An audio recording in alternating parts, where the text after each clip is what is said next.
दोस्तों अभी मैं आपको जो कुछ भी सुनाने जा रहा हूँ उसके बारे में आप बचपन से सुनते आ रहे हो, लेकिन मेरा यकीन मानो अगर इसे एक और बार आपने पूरी गौर से सुन लिया तो वीडियो ख़त्म होने के बाद आपको फील नहीं होगा कि आपका टाइम बर्बाद हुआ है। तो एक कहानी है गांव के एक किसान की जिसके 4 बेटे थे, लेकिन उनके बेटों के बीच आपसी तालमेल काफ़ी कमज़ोर था।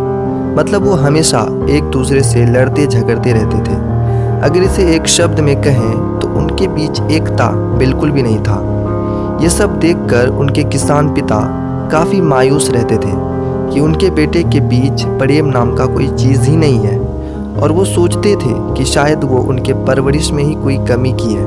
फिर एक दिन उनके मस्तिष्क में एक योजना आया और वो अपने चारों बेटों को आंगन में बुलाया।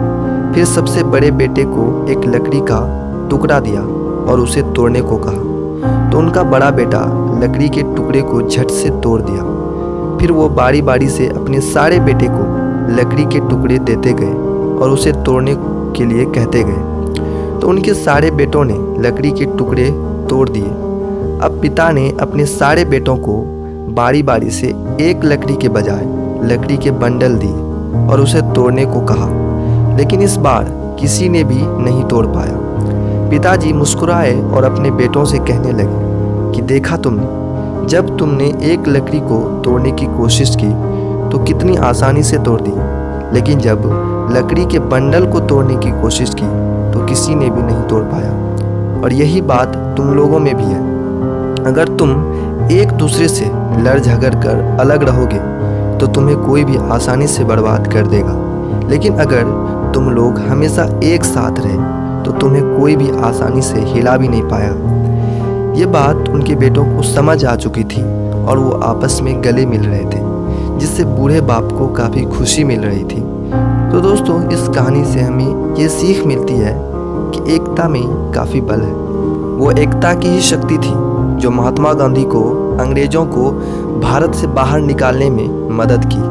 और हमें भी अपने फैमिली मेम्बर्स के साथ, अपने दोस्तों के साथ एकता से रहना चाहिए, ताकि अगर हम पर कभी भी कोई मुसीबत आए तो हम उससे आसानी से लड़ सकें। दोस्तों एकता एक ऐसी चीज़ है जिसके बल पर कोई भी इंसान दुनिया में किसी भी चीज़ को जीत सकता है।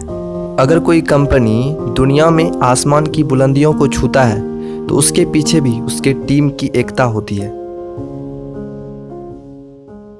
मैं तो बस जाते जाते आपसे इतना कहूँगा कि आप अपनी ज़िंदगी में अपने लक्ष्य के प्रति स्ट्रैटेजी बनाते रहो और उसे अचीव करते रहो। मैं एटीट्यूड टॉक से आपकी एक अलग पहचान बनाने में आपका सहयोग करता हूँ। फिर मिलेंगे हम अगले एक और धमाकेदार वीडियो के साथ।